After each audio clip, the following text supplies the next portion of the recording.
Shalom, masih dalam seri belajar dari binatang kecil, cicak. Amsal 30 ayat 28 berkata, cicak yang dapat kau tangkap dengan tangan, tetapi yang juga ada di istana-istana raja. Seekor cicak adalah hewan kecil yang lemah dan tidak berdaya, karena tidak punya kemampuan untuk menyerang, tidak punya taring, tidak punya kuku yang tajam, dan tidak punya tenaga yang kuat. Yang biasa dilakukan cicak waktu mendesak adalah menyelamatkan diri dengan memutuskan ekornya untuk mengalihkan fokus lawan dan dia dapat merayap pergi. Saya ingat anak saya, Ray Darren, 6 tahun bisa menangkap cicak dengan tangan kosong untuk kasih makan arwana. Ini memperlihatkan bahwa cicak ini binatang yang kecil dan lemah. Anak kecil pun bisa menangkapnya. Cicak sering kita temui di rumah, tapi biasanya orang akan membiarkan saja cicak itu atau diusir begitu saja. Mungkin karena cicak makan nyamuk.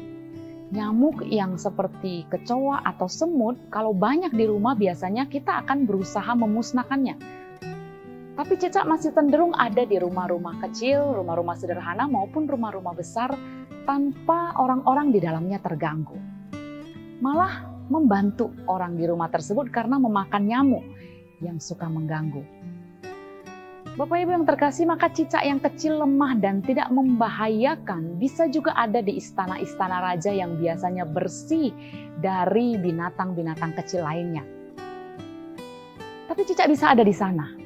Kita saja tidak dapat sembarangan masuk ke istana raja, tapi cicak bisa ada di istana, di tempat-tempat penting itu.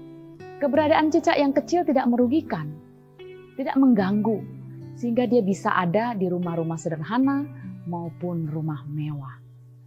Bapak Ibu yang terkasih, keberadaan kita di dunia ini juga kecil dan lemah.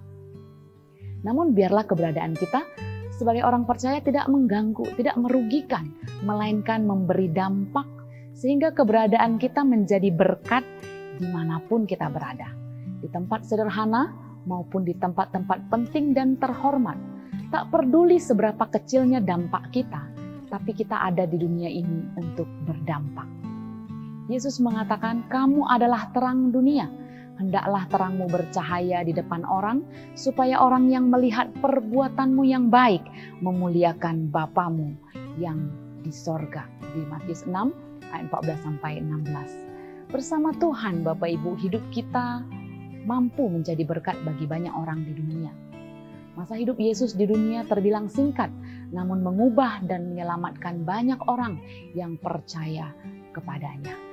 Maka kita tak peduli seberapa kecil dan lemahnya kita, mari kita hidup seturut kehendaknya dan memberi dampak baik bagi banyak orang.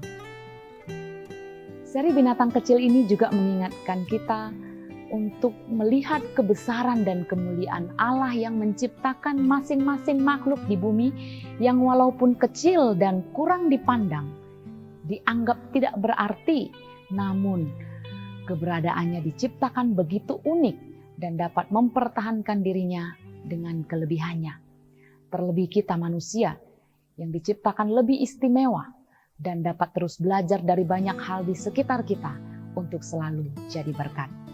Terpujilah Tuhan kita.